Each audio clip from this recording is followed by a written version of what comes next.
never know if it could change your life. Take a chance, you're neither wrong or right. You never know if you don't roll them dice. You better roll them dice. You never know if it could change your life. Take a chance. Hello, Matt. Rob, do you think, I don't know, do you ever look up at the stars and wonder, is there a God? Is there someone out there looking out for little old you and me? I sometimes wonder that, Matt. Do you ever think about what if God were one of us? Just a slob, maybe? Just a slob like one of us? Just maybe like a stranger on the bus trying to make his way home? I mean, did you ever consider that? You ever think about that? Yeah, I mean, actually, yes, all the time. Like, what if any of us could be? What if we're all God, Rob? What if the spark of divinity dwells within each of us? You know, I also wonder sometimes, Matt. Sometimes I wonder if there's also like a second God, maybe an evil God, who controls this material world. Interposed himself between our true creator. You know, I also wonder, does God too stay in heaven because he lives in fear of what he has created? You know, this is like a lot of questions, a lot of questions that we have about God and gods and deities and folks. That's what Dungeon Master of None is for, is to answer all of these outstanding theological questions once and for all. A lot of people have tried, but you know what? I think the people who are most qualified, morons, a lot of morons have tried. Yeah, Dummies. A lot of idiots. a lot of fucking rubes. Kierkegaard, get the fuck out of here. Plato, no. Socrates, morons. So we're gonna solve the question once and for all. We're gonna resolve all these questions. We're gonna figure out, is there a God? Is he a loving God? Is he a hateful God? No, I mean, it's very simple. I'm gonna go with Leibniz on this one. 1, there must be a God. 2, God must be good. 3, out of all possible worlds, God chose to create this one. Therefore, this world rules. That's right. Amazing. This is perfect in every way. This is exactly right. This is the best of all possible worlds, right? That's the only conceivable. Yeah, this is the only logical outcome, right? All right. Well, put on your pan glasses and strap in for our beautiful tour of world building, some gods and cosmology. It's Dungeon Master of None. Yes, and I'm Dungeon Master Rob. I'm Dungeon Master Matt, and so we're world building some gods. We've had a great week of D&D happenings too.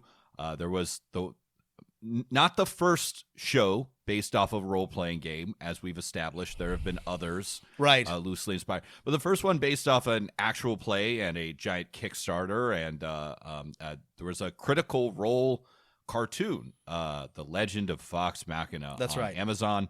Apparently, it did really well. People seem to like it. I'll be honest. I watched it. I liked it. It was fine.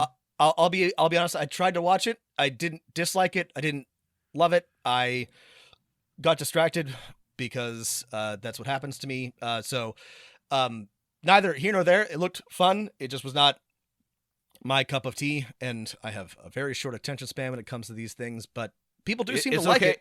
It's okay, Rob. On behalf of the entire D&D community for which I speak, I forgive you. Thank you. You don't. Thank you. I'm still going to watch cartoons. You're an adult. You can skip cartoons if you want. Thank you. I'm still going to do penance just because I'm going to say 3 Matt Mercers after we're done here, and pray to the dice gods for forgiveness.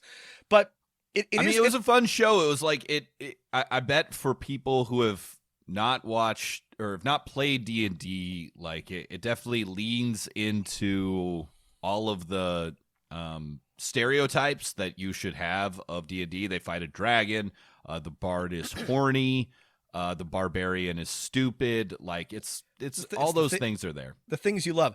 I mean, this is, like we've said, this is not the only D&D adjacent or show based off of or loosely based off of a role-playing game campaign, but this is the most directly Dungeons and Dragons show since the '80s television show Yeah, I specifically mean, about D&D, right? if you like ignore, I guess, a lot of the like B movies, like did you ever see the Dungeon Siege movie with Jason Statham? Did I ever? Dungeon Siege in so the Name good. of the King, starring Jason Statham. Yeah, so good. But yeah, no, it was very D&D. They That was a U Bowl production. That's like a classic of was. video game television or video game movie. That was so good. I mean, wasn't it good, does folks, seem don't like watch it. it was terrible. There wasn't like, okay, it's set in the Critical Role world, Right. and It's not universe, Forgotten Realms. and It's set in Exandria. you know, there's a blue dragon. The blue dragon shoots lightning instead of fire. Like everything's up Matt, to D&D standards. Blue dragons shoot lightning. They breathe lightning. Yeah, no. I mean, that's what I'm saying. It follows the D&D. Gotcha, if it was not gotcha. a D&D show, maybe there people would be like, "Why is this dragon not Gotcha, shooting gotcha. fire?" It That's follows what D&D dragons do. conventions. Right. I mean, I only the first 3 episodes are out as of this recording, so like, gosh, I didn't see any other D&D monsters other than like the dragon was really good. That kind of stuff. There wasn't like exactly D&D spell casting. Like the clerics seemed to have just kind of a generic shield power. And when someone was injured, and this isn't like really any spoilers, the cleric couldn't heal them because they were tired, right? No one's like, I'm out of spell slots or something like that. So I guess I was a little disappointed that no one said I'm out of spell slots. I can't imagine As any stupid as that would be. any show, any narrative of any sort properly introducing Vancian spellcasting in a way that outside Made of actually, sense. Yeah. actually outside of like Vance's works themselves, like it's incomprehensible. Like even in the like Drizzt books and the Cleric Quintet and all those, they don't really like nobody's like, oh gosh, my spell book is empty. Sorry, I can't help. It's always sort of like abstracted. Yeah, my brain has been emptied of all of its spells once I cast them. Yeah. Sorry, I gotta go say. I mean, the Dragonlance books do this, but Oh, that's that's the only right. ones I'm sorry. that Actually, really that's describe a good point. The Dragon's Dragonlance books are very, very strict adherence to the role playing system. I should give them credit. It's still silly, but it at least sort of makes sense in the Dragonlance books. But generally, this is a thing that does not make a lot of narrative sense. So I'm not surprised they didn't stick to it. The other thing, the only other comment I have on the show is it definitely leans into like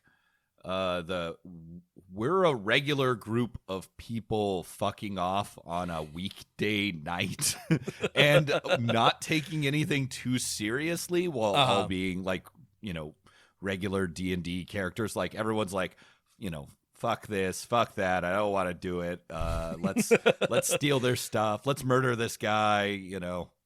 And that's kind of fun. That's a nice, fun twist on reminding you, yes, these people are all based off of someone's home role playing game. Mm-hmm.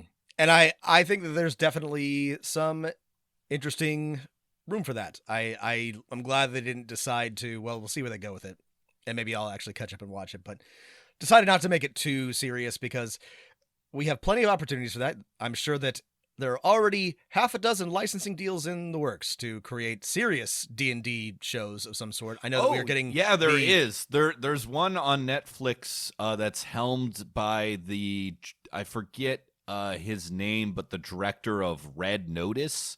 Ryan you mean Reynolds, Red Notice, the most popular movie that Netflix has ever time, released, basically. that we've all seen and know and love, starring Dwayne "The Rock" Johnson, Gal Gadot, and Ryan Reynolds. My favorite movie, Red Notice, the plot of which I definitely know. I watched like 10 minutes of it. I'm like, this is too stupid even for me. Like my partner who will put up with just almost anything was like, this is too stupid. So the smallest director people of all have spent time more will be time making a watching D&D Red Notice movie. than they have watching any other Netflix movie. It's hugely popular.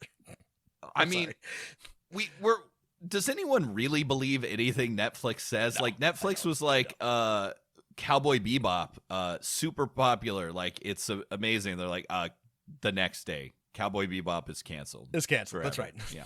Anyway, speaking of the news of D&D, like the upcoming D&D show, D&D has a new monarch, a new That's right. president, a new chief executive officer, commander-in-chief, master of the bully pulpit, head of state, enthroned by the Second Amendment, and her name is Cynthia Williams. So, like, WotC, which is a subdivision of Hasbro Incorporated, their CEO replaced the big CEO, and so now, I mean, there's multiple CEOs. It's like, you know, you can have a king of Bohemia, but the king of Bohemia is subject to the Holy Roman Emperor, who is also only an archduke.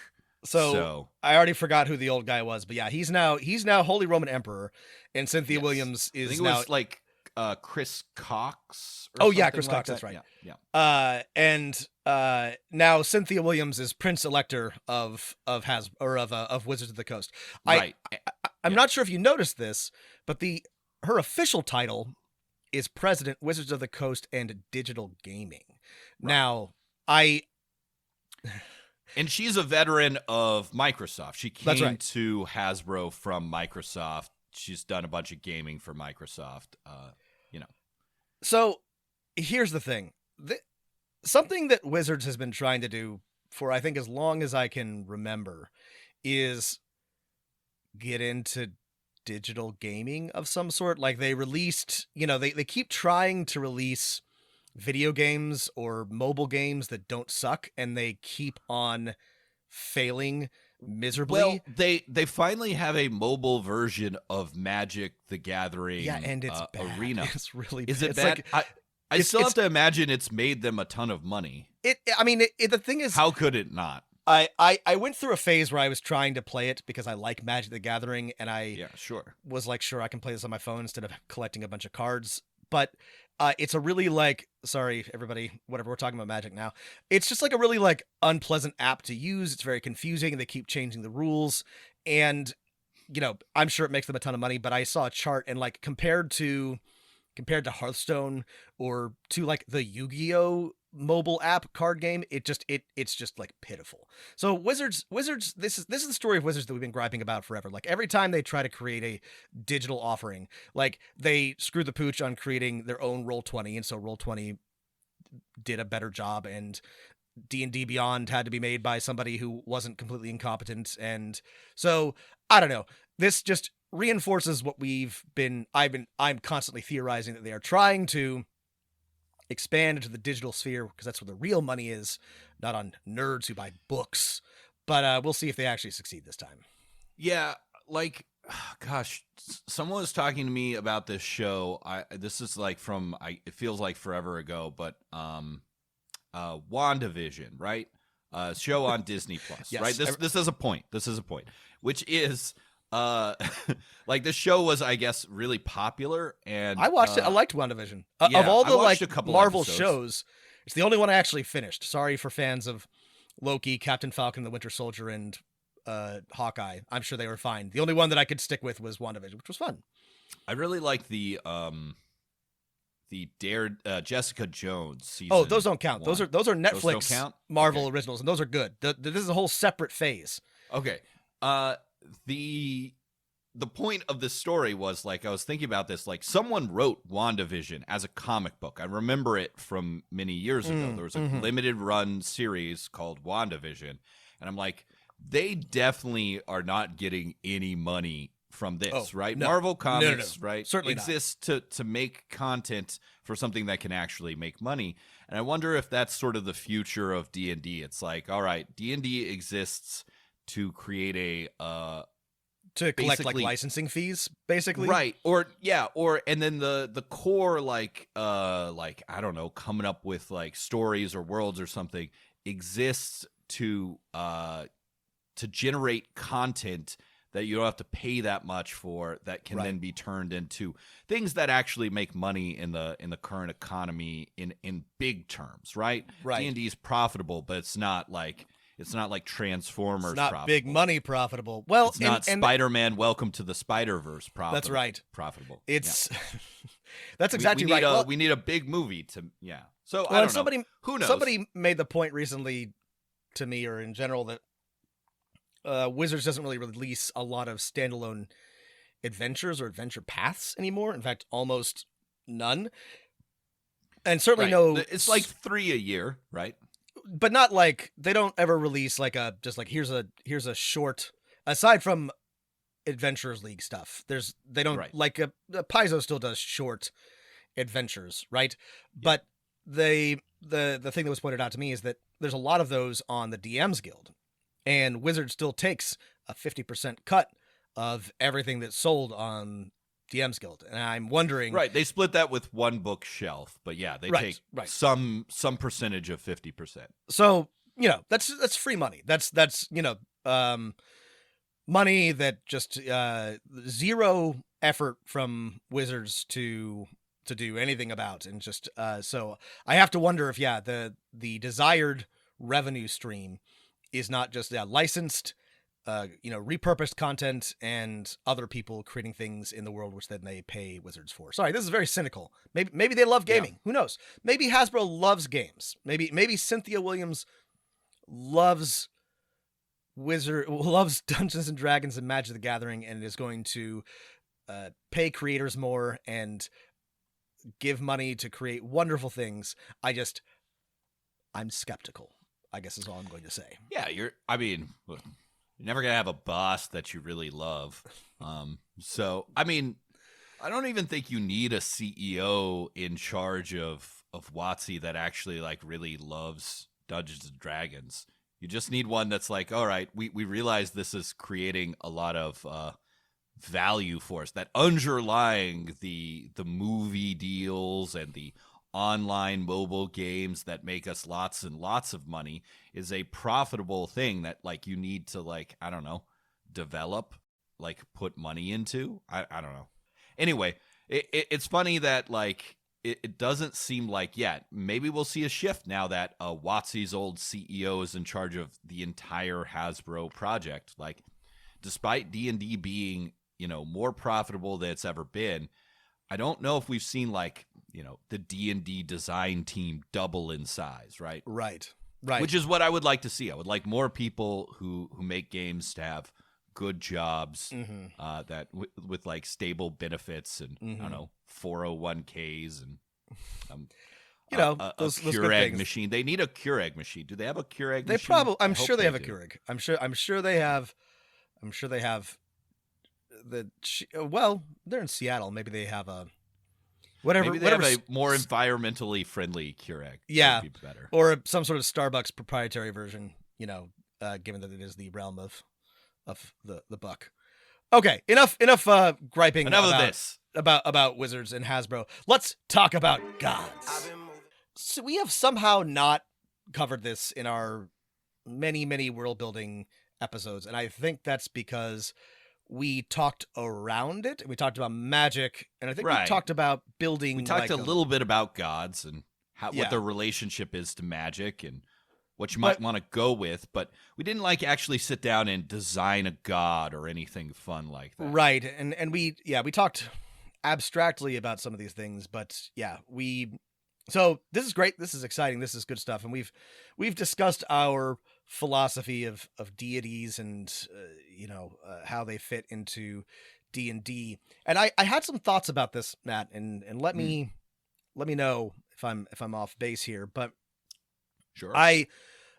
One thing that I mentioned previously is that I'm not super interested in the Norse, Greek, Egyptian style pantheon these days. I don't find it terribly interesting, but that seems to be sort of the baseline for a lot of D&D, especially role-playing games. And that got me thinking. The Pantheon, there's a lot of Pantheons, right? A lot of Pantheons. And they're all big and sure. And nothing wrong with Pantheons. I'm not as interested in them anymore, but it made me realize that from its inception onward, less so as it has gone on, but as we all know, D&D was really a very sort of culturally and in terms of its base assumptions, things like paladins, for example, was very much a Western Europe fantasy setting campaign, right? With You could one, even say Midwestern Europe in that everyone was from fucking Wisconsin. with one major exception, one major cultural exception, which is it's not monotheistic. And it took a long time for any games, any fantasy settings to to include sort of a single over deity, a monotheistic god. And I wonder, Matt, I wonder if that's perhaps because our vaunted creators didn't want to seem to be critical of or somehow blasphemous regarding either the Catholic Church or the Christian faith in general, and so veered towards a pantheon rather than a single over deity, a single monotheistic Judeo-Christian style god. Yeah, that could be true. I mean, the like lore I've heard, and I have no like documentation to back up, is that in early days of D&D, there was a cleric class, but there hadn't been a lot of design work into what that meant, and that players would just sort of pick a random god from mythology to call upon, Thor, Odin, or Zeus or whatever.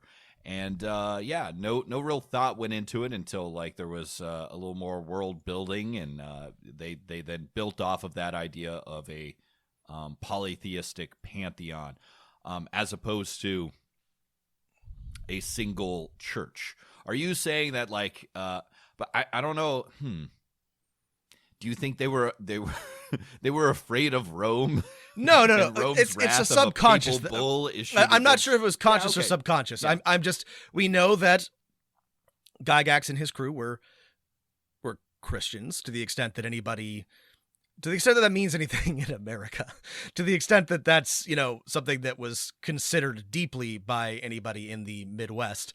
And I wonder if perhaps, again, just taken as is, Greyhawk, Forgotten Realms, whatever, is Western. It's like France, England, Germany in the Middle Ages with like a, thin coat of paint, right? Except for but the one thing is missing is the main thing. Right? That there's no Catholic Church, right? Yeah. That's all I'm saying. I'm not like, there's no like no, that conspiracy makes theory. sense. Okay. I think there's something interesting in the fact that like in every other way, you go to a tavern, everybody's a mud-covered peasant, you fight dragons. There's no church. There's no Catholic Church. The one thing that bound all of these medieval peoples together. Anyway, sorry. It's just a theory that I'm putting out here. I just think it's interesting. I'm not making any assertions one way or another. No, that's a good point. I mean, you could point to Lord of the Rings and some other fantasy that existed before Dungeons and Dragons that, has gods that are not the church, even if some are vague, right? And analogies for the Christian church. But yeah, there's this kind of like, in fantasy, we need to have a polytheistic pantheon. I mean, you can go back to like the things that inspire a lot of fantasy writers and medieval and classical epics and stuff like that, and the gods messing with heroes, and that makes a lot of sense. So yeah, maybe it's Tolkien's fault. It's the Valar. Yeah, and the polytheistic pantheon is a good fit in a lot of ways for a role-playing game. It adds a lot of interesting opportunities for gameplay and for story development. I just think it's interesting, given other ways in which it's distinctly medieval in the very shallow conception of what that meant in the, late 20th century. Yeah, let's tease this out some more. So you say right now you don't prefer pantheons. I mean, yeah. Let's think about like if you in your world building sort of discard a pantheon in favor of 1, 2, or some other arrangement of deities, Like, what are you gaining? What are you giving up by moving away from the assumption of a pantheon, which is pretty much the assumption of every published major mainstream campaign setting? Well, the main problem is that it complicates things, right? If you have to explain to people that there are no gods, or that there isn't a pantheon of gods, and that your clerics or whoever draw power from a different source, then that's, one more point of friction, one more thing to learn. Whereas if you say, here are 12 gods, these are their portfolios, choose from among them, that's easy, that's simple, everybody sort of gets what you're doing. So this is to say that I like to try to do things, or I'm more interested in exploring other types of divine influence on the world, but you can still have very interesting polytheistic pantheons, and there's a lot of really cool things to do there. I happen to like, of course, no surprise here, the Eberron pantheon a lot. I actually think that the Greyhawk pantheon is pretty interesting, despite that being not one of my favorite settings otherwise, but I think there's some pretty neat gods and goddesses there. So it's certainly not that you can't do anything interesting with a polytheistic pantheon. It's more that in terms of world building, I think it's been the water in which we swim for so long that I'm interested in, I suppose, challenging that.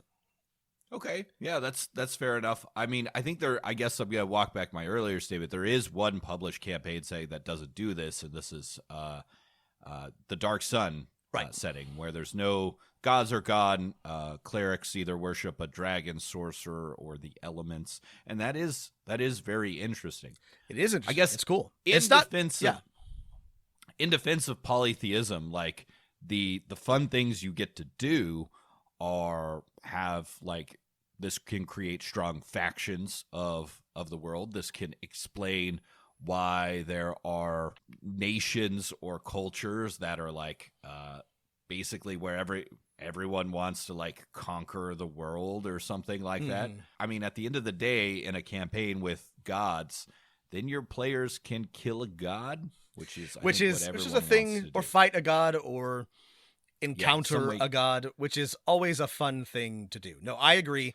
Watch out for old men travelers and big wide-brimmed hats. Be nice to them. Yeah, never.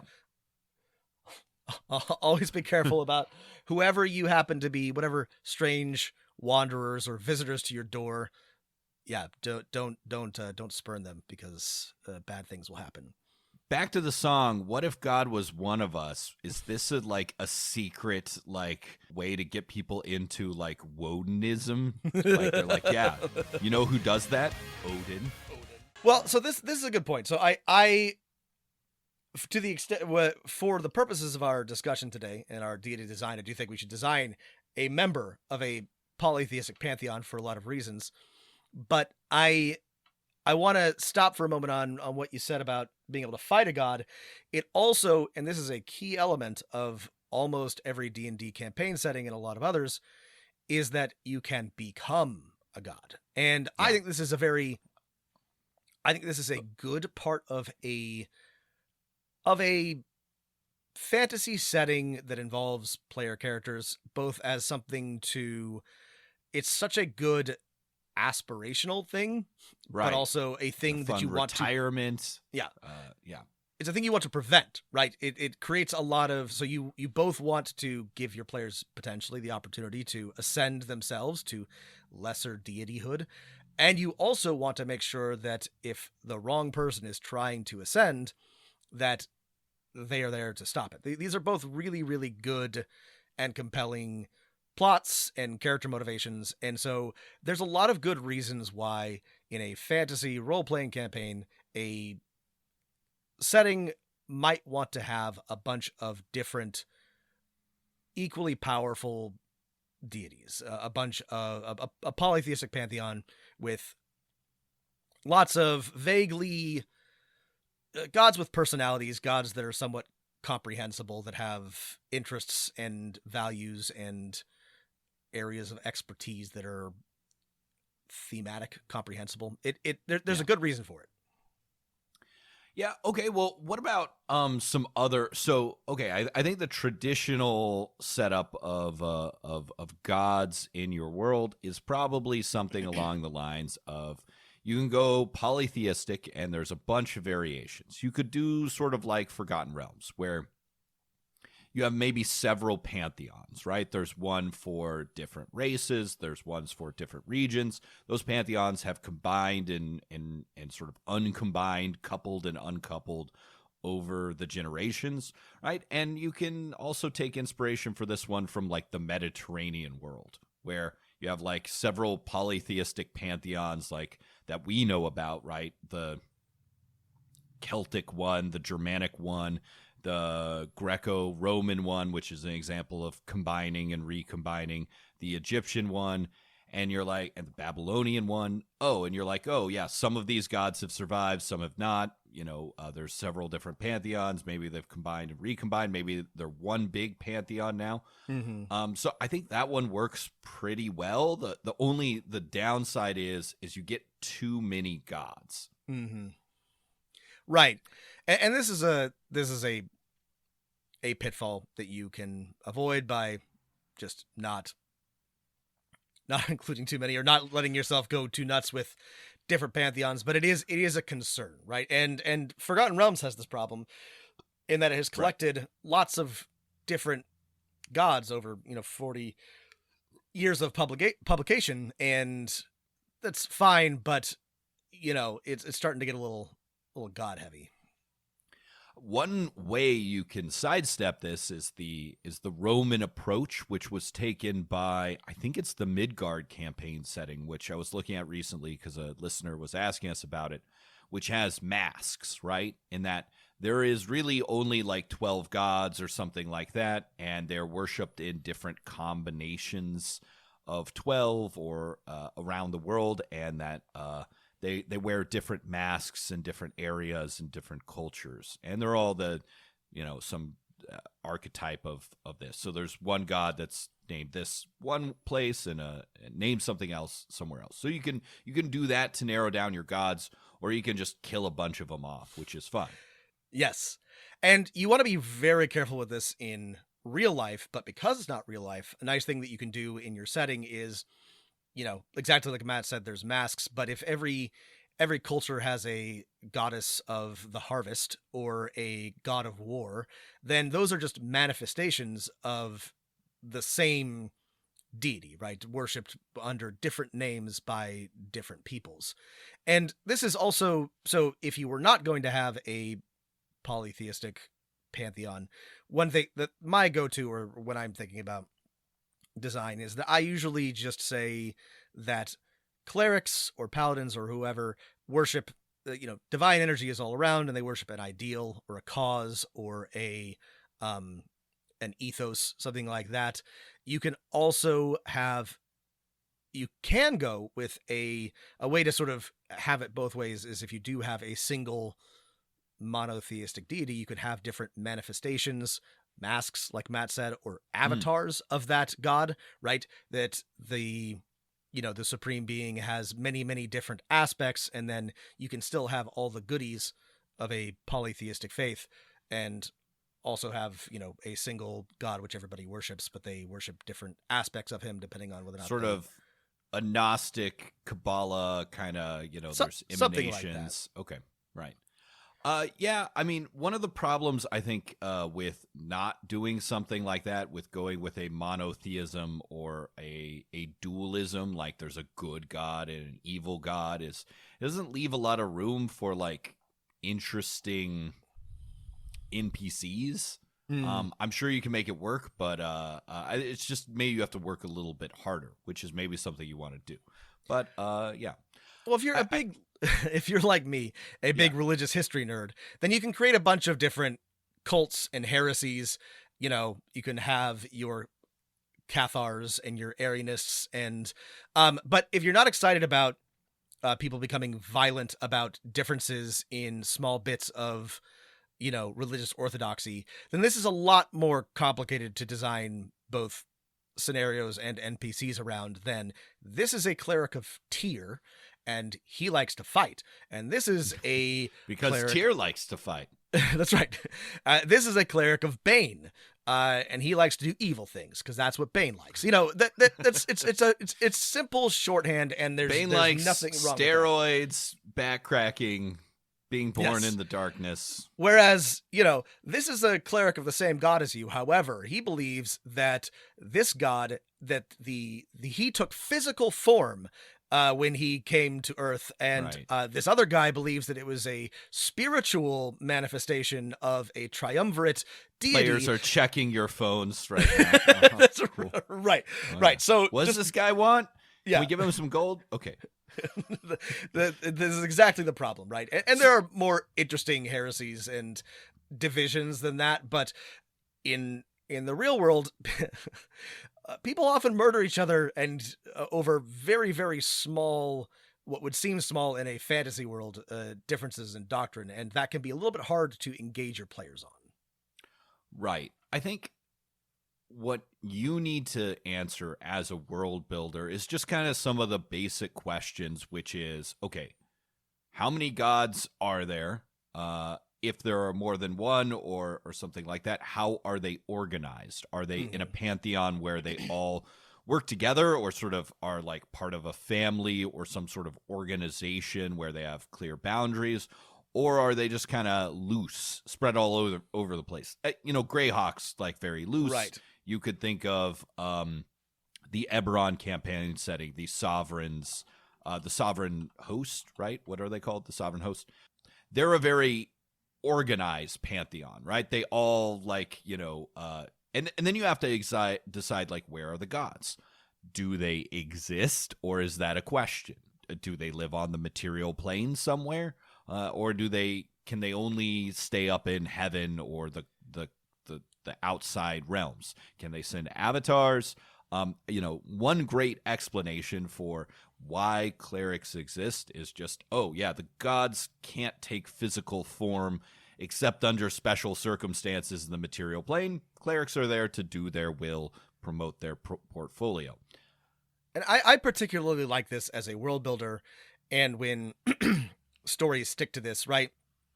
And there are gods, and that they very much want to influence the material world, but they cannot.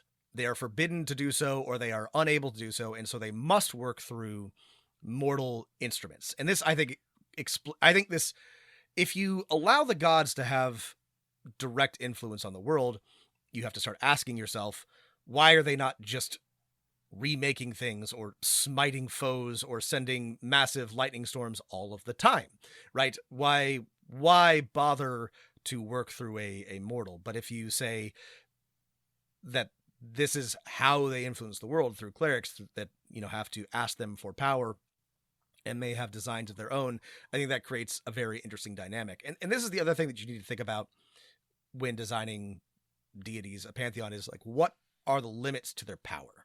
Right. And Forgotten Realms sidesteps limits and origins of their yes, power. Right. How does one become a god? Where do they come from? Are they all ascended mortals? Were they birthed from the head of their father at the beginning of time?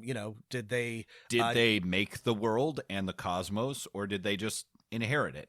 Right. Right. Did they kill a previous set of gods? Did they migrate here from somewhere else? Or like Rob said, are they all ascended mortals, and the world itself, which maybe is like what druids worship, is older and in some ways more powerful, or a different kind of power than the gods? And so, you don't have to think too hard about this because you'll go crazy, but why? I like the all ascended mortals thing. I like that too. It kind of helps explain like why all the gods are like so understandable in the typical D&D fashion. Like, oh, well, this god's just kind of like a ranger, isn't he?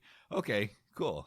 Well, extremely major spoilers for Pillars of Eternity, but this is actually one of my favorite settings and favorite pieces of world building is in the Pillars of Eternity video game universe. All of the gods are ascended mortals, and there was no god, and so they built they did a bunch of weird magic science and discovered that all of the gods they had been worshiping weren't real. And so they sacrificed a bunch of souls and then ascended a handful of people to be those gods. And so they're weird and horrible, but very comprehensible because they are ascended mortals. So I think this is a very interesting potential approach. It would also, if they are ascended mortals, that explains why they're not so powerful they can't remake the world at their whim. Forgotten Realms does an interesting thing. Not interesting. Sorry, it does a very boring thing. Whereas there's an overgod, Ao, who, if anything gets too weird, he's like, Ao. Shut up, don't do that. He's there can be no, complete world-shattering ending of the multiverse because there is the overgod who says, no, you can't do that. But everything up into Deus Ex canon cleanup. That's exactly right. So, you just don't think too hard about it because it gets complicated, but just ask yourself what the limits and origins of your gods. I wanted to turn to examples of god building that we kind of like. I'll go with the Exalted gods from the Exalted role-playing game. So they're not exactly a pantheon, but I guess you could describe them as this. And they didn't create the world exactly. They inherited it from sort of a Titan primordial set of gods. They overthrew them so that they could basically, they were created by the first gods to basically actually be God and watch over the world. And the gods are like the sun, the moon, the 5 planets. Those are the big ones. And they like actually watching over the world sucks. And if you're that powerful, you want to do something called play the games of divinity, which are never really explained as far as I know. So the gods, of course, create champions, the equivalent of in Exalted of clerics or maybe favored souls to watch over the world so they can fuck off and do whatever it is gods want to do. And I think that's very interesting. The other fun thing is that in the Exalted setting, most things have a god, and some of them live in heaven, some of them live on the world. But most cities, most rivers, most concepts like war have gods. And the more common the concept is, usually the more powerful the god is and the higher its place in the celestial bureaucracy. And only, of course, things that are truly universal. The sun and the moon are really, really quite powerful, and they can create champions. So you can have gods that are less powerful than many mortal sorcerers, and of course things. So I like that model. It's very wildly different than a lot of the assumptions in D&D, but I think it would work quite well. And obviously it draws on a lot of non-Western polytheistic myths and traditions. It sounds like a little like Shinto, which is another really interesting thing that you could do, where there are tens of thousands, millions of gods for rivers and trees and rocks and all sorts of things, and that creates a totally radically different dynamic, which is also entirely. It's fun. It's all the gods are mortals, or were once mortals. Well, maybe not. But all the gods were once some sort of spirit or celestial thing, and there's lots of these. These are what the Fae are. These are what any sort of ghost or apparition is in your world. And right. The gods are just the most powerful of these spirits. And that can be fun if you want to have a really fun folk and mythology-based campaign where players are constantly interacting with the spirit worlds. Well, the gods are just the most powerful spirits. And some of them are spirits of things that are universal, and others are just, really wily spirits. Yeah, okay, this god that's really powerful was once just the spirit of one small town or a river or something. Mm-hmm. One pantheon that I like a lot, that I've mentioned before, we're going to talk about at length at some point, is the pantheon in the Elder Scrolls universe. And we already talked about the Aedra and the Daedra, but the really interesting thing that they've done here is that the creation of the world required sacrifice from these sort of pre-existence primordial spirits. And so those that gave of themselves became the Aedra, and those that did not, the Daedric princes, became the Daedra. And I'm not going to go into what those mean, but the the outcome is that the Daedra can still influence the world. They can still speak to people. They still have power. They still have artifacts, and the Aedra cannot. And so you don't have like a fallen disaster world that is overrun by demons, but the fact that the only godlike creatures, or the core godlike creatures that can influence the world, are those that selfishly kept their power to themselves, is, I think, a really interesting twist on the pantheon that gives a lot of, well, in the game it creates a lot of opportunities for adventuring and questing and things like that, and I think it's a good setting for a role-playing game. That's I think my final question is, what makes a god interesting for a role-playing game? Mm-hmm. And what you just brought up is like breaking some of those like loose guideline rules that I talked about is super fun. Oh Mm-hmm. yeah, there's several types of gods. Some are ascended mortals, some are not. Some can influence the world directly through avatars, and some rely on their clerics, right? Maybe it's probably not a straight good evil distinction, but that creates like a lot of fun opportunities, right? If only the selfish gods can influence the world directly, well, that explains why we need altruistic clerics to save the day. Yeah, I think this is a good final question, Matt. You know, what makes a deity, what makes a god interesting? And from a role-playing game perspective, it's that it creates opportunities for role-playing or gameplay in one way or another. And so we've talked about this a bunch, but these deities need to be able to influence the world in some way. Otherwise, why have them? It doesn't matter. But it needs to be bounded, or it needs to be somehow limited. Otherwise, why bother? And the way that you bound or limit the deity's influence on the world, I think, is really, that's where the interesting stuff comes in, right? How do players, or how do people in the world interact with these deities? And it can be, you know, it's not like not interesting that clerics in Dungeons and Dragons get domains from their deities and they draw power directly from them, and they have artifacts and holy symbols. That is interesting. That's a good People mechanism. like that, yeah. But there are others. There are other ways to create that interaction that are very, very interesting. I think you can, yeah. There's a number of routes you can go down to make your god or gods really, really fun.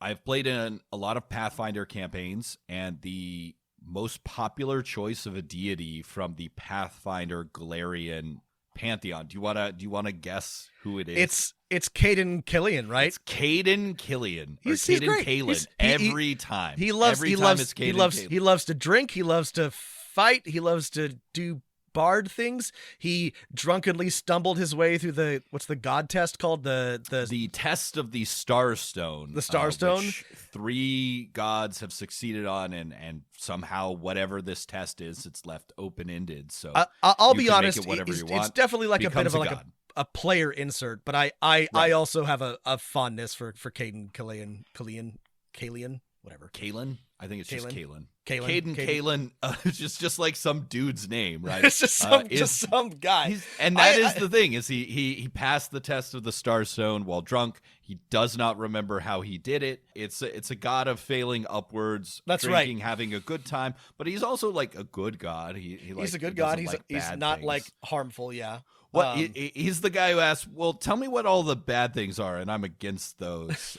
And Yeah. let's have a good time. He's just a dude. I'm a He's god just- of rocking out and vibes that are good. And He's the god of good vibes. Yeah. so, that's a great example of an interesting god that your players will gravitate towards, right? And it's one of my favorite gods from the Forgotten Realms. I really love Saint Cuthbert, the god of having a stick up your ass.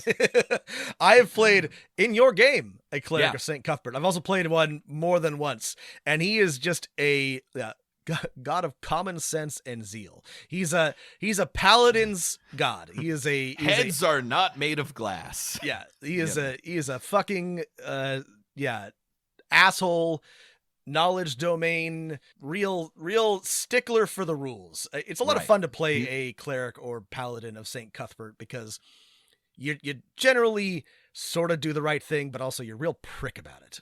Right. Suffer no fools in a good interpretation, and just beat everyone up and ask questions later in a bad interpretation, which is good. Like, that's the kind of balance I think you usually want with a god of, like, well, what are the imagine taking this god at the best light, and is that fun? And imagine taking this god at its least charitable interpretation, and is that fun? And I think this is a good design, I think, for any deity, is that they, and this is a problem with Dungeons and Dragons having to assign alignment to everything, but is that they can be interpreted in more than one way. And my, most favorite and least favorite example of this from Forgotten Realms is Talos, the god of storms, who I think is a very cool, that's a very interesting portfolio, right? But Talos is a chaotic evil god in Forgotten Realms, and in games where I've played or had a chance to interact with it, I've tweaked that a bit. I think storms are neutral. You don't have to be evil to call thunder and lightning, but like, that would be an interesting. I mean, there are a lot of good storms. For example, there's one in the United States that is coming. The storm is coming. It's right. It's any day now, Matt. Any day now. Any day. But I think that God of QAnon. This god is in occultation. It is working in secret to overthrow the corrupt rulers of this world. Q would make a great god. Q would make insane cultist. Great and terrible god with the absolute worst kind of cultists. Yeah. And it's prophet, some son of a king. Anyway, that would be funny. The JFK Jr. of Forgotten Realms. I mean, this is a good example. Yeah, no, Talos is great, right? Because so I don't think it applies in 5th edition, but maybe it does. But in older editions, you could only be like you had to be the alignment of your god, or at least next to it. I don't think that's the case anymore, but yeah. It's hard for a lot of the lore, if you're like running an established campaign, saying to be like, oh, you're a neutral good cleric of Talos, right? Yeah. I also think there's, I don't know, in of the existing pantheons, the ones that I think are interesting are those with variable interpretations. I like Ogma. Ogma is just god of knowledge, which can be interpreted in a lot of both beneficial and not so beneficial ways. I think Waukeen and other sort of gods of trade are really interesting because you can worship that in a lot of different ways. Some of them very like wholesome and like pro civilization, and some of them absolutely deranged. You could create a multi-level marketing scheme cult of Waukeen that's just absolutely bonkers, recruiting people, and just a gigantic Waukeen worshipping pyramid scheme. Or you could have like a paladin that protects caravans and, wants to just encourage wholesome interaction between city-states or whatever. Right. I love setting your gods up to be of sort of these value neutral, in a sense, like ideas like civilization, trade, storms, etc. Yeah. Okay. Well, I think so we talked about the most popular god of the Galarian setting, and we both immediately knew what it was. Do you remember what the most popular god of 4th edition was? I think if you... God, is it Bahamut? No, I was going to say the Raven Queen. Oh, fuck, I forgot about the Raven Queen. That's everyone loves the Raven Queen. Everyone loves the Raven Queen. Survived 4th edition. Everyone wants to be a goth, and well. big titty goth girlfriend. That's right. Yeah, she's the god of big titty goth girlfriends, right? Yeah, I feel like there's a meme about that. I don't know. I got to catch up on my memes, but yeah, the Raven Queen. Okay, Raven Queen. And I think it's perfect because there is the worst interpretation of the Raven Queen is she's a god of death, right? And endings, right? And maybe even assassins, right? And the best interpretation is, she's a cool goth, right? Right. That's exactly right. Right. She's a cool goth kid. She's a hot topic, raven loving, black fingernail polish. Just God of, listening to My Chemical Romance and right. Dashboard being sad in your bedroom. Yeah. No, and so I think that's like a good example of like some gods that are like, these make really good, not just for as a villain, but really good role-playing gods. Right. And so I was trying to come up with a good god for a villain, and I asked myself, Rob, what is the greatest villain of all time? Well, Matt, I know that you're talking about Iago from the classic Shakespeare play Othello. Sorry, you're wrong, Rob. You're old. You're old. I'm going for a more dad-aged god. I'm talking, of course, about Judge Holden from Cormac McCarthy's Blood Meridian. Are we driving hard towards our Cormac McCarthy verse RPG that we are. We're gonna make it actually one day. I think it's. I think this has to happen. Okay, no. Judge Holden is a tremendous villain. Good. Right. Yeah. Hard to imagine somebody better.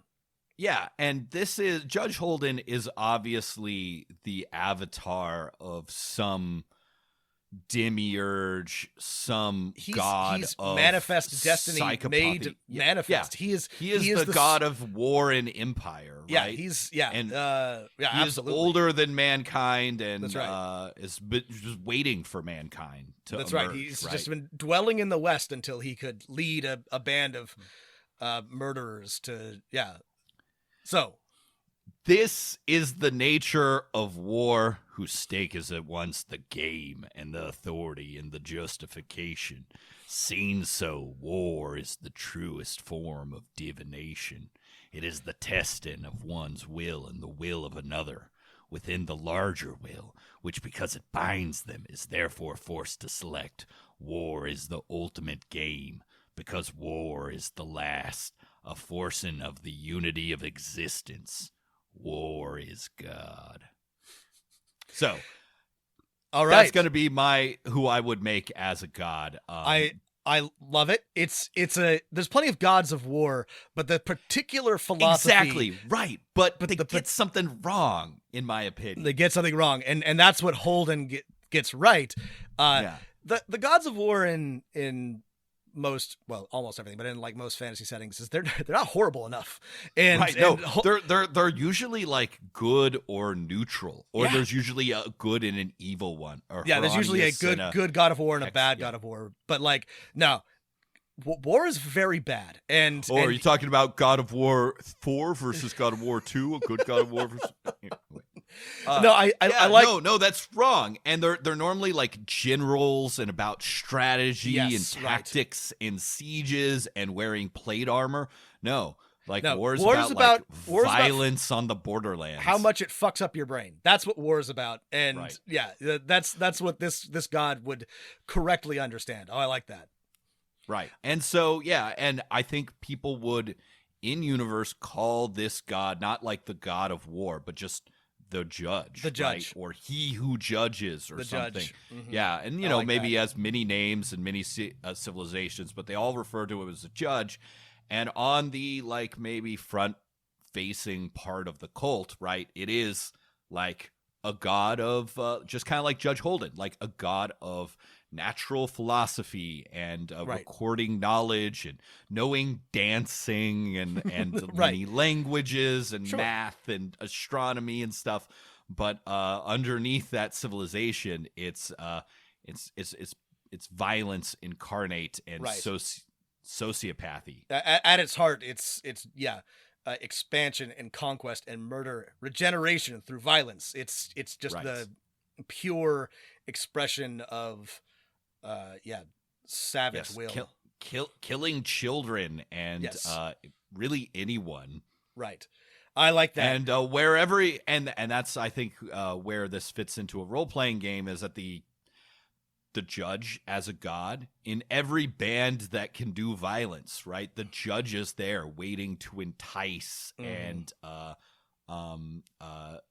steal away, like, the hearts, corrupt every band of heroes, because, the difference between your lovable murder hobos and Galton's gang is not that It's not that big. different. It's really, right. It's really a Yeah. a tone thing, if anything. It's Right. yeah. And so, the judge will happily appear and, under one of his Encourage many and- guises yeah. Mhm. and, join the gang and encourage them and grant them powers and just seek to embrace them. I like that. That's a very good take on the God of War. I like that.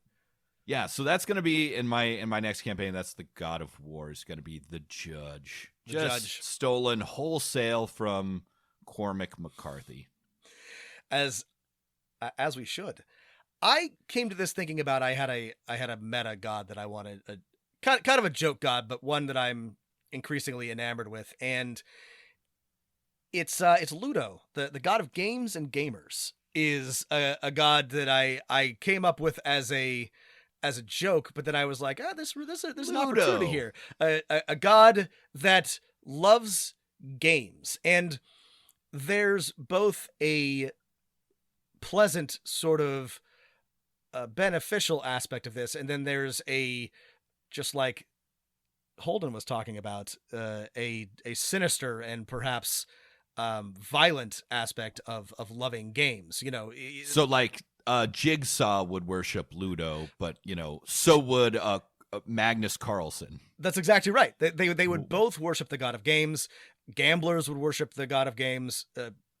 Athletes would perhaps, and Ludo himself would want all he cares about is the game, to the exclusion of everything else, no matter how many people get hurt, no matter how detrimental it is, no matter how insane you go trying to become the best gamer there is. So it's kind of like a philosophy thing. Like, okay, if you're a merchant, if you're a normal merchant, you worship the god of trade. But if you treat acquisition and growth and stuff as a game, right, to yourself, then you fall under Ludo's domains. That's exactly right. If you're a king or a queen or a ruler and you treat the game of politics as a game, the great then Ludo game. wants you. The game of houses. Okay, I like that. Yeah. And this would be, I as I was thinking about this, this could be a potentially very powerful god necessarily, but one that's whimsical, unpredictable, not one that you could easily bend toward your will. Like, no matter what, you would end up serving Ludo's ends, right? If you are playing the game, even if you're playing it to try to achieve something, you are doing what he wants, and that could be both good and bad. I was imagining a neutral god with lots of fingers in a lot of things and a lot of potential to be disruptive. Yeah, Ludo is definitely what do you call that? Polydactyl. Oh, sure. I think Ludo is also the god of the game, as in quotes, the game. Everyone, the game that we're all playing, and then you can either win or lose. Right. Isn't it all just a game, Matt? Right. Oh, damn! I lost the game. I thought about the game. Okay. Okay. God, there's so much more to talk about here, but I think that we've touched on a lot of the big things, the core things here. There's, as we have discussed, like 1,000 other different approaches to this, but I do think that unless you are deliberately trying to do something, or it's important to your world building, there's nothing wrong with sticking with like a sort of polytheistic pantheon. Right. I would stick with like 6 to 10 gods. For the most part, this is one of the things I like. I think our general non-philosophical advice is like less is more when it comes to gods, always, right? Always. And even if you can't like pare down the total number of gods in your campaign setting, paring down the number that are relevant, and at the beginning when you present them to your players, you say these are the ones that matter. That helps a lot. Right. Yeah, there are many more questions. We can always come back to this. We can always build more gods or divine systems. We could talk about what gods want. All sorts of fun things. Yeah, we didn't talk about didn't motivation touch much, on, so which we'll is important. we'll come back to gods we'll one come back to day. it. Yeah. And if you enjoyed or found some of this useful, send us a message at DM of None. And if you want to discuss this episode or your own world building and home brew, in the show notes is a link to our wonderful Discord server where you can talk to your fellow dungeon masters and Dungeon Master of None listeners. We've got a great community there. Lots of people talking, sharing ideas. It's a good time. Come hang out. If you want even more of this, check out our Patreon at patreon.com/Dungeon Master of None. Thanks everybody for listening. Stay healthy, stay safe, and keep rolling them dice.